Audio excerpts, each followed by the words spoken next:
In this video, I'm going to show you how to play two-player games on the Nintendo Switch. So, we're going to System Settings. We're going to click on the controllers and sensors, and then we're going to click on Change Controller and Grip Order.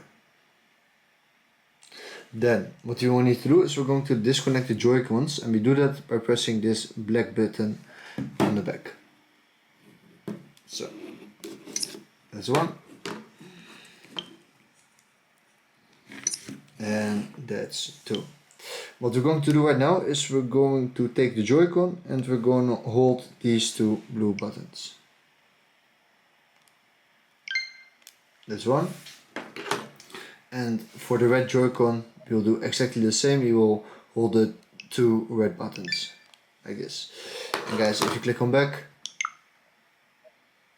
and you go to the home screen by pressing on the Joy-Con, guys, this is how you play two-player games on the Nintendo Switch.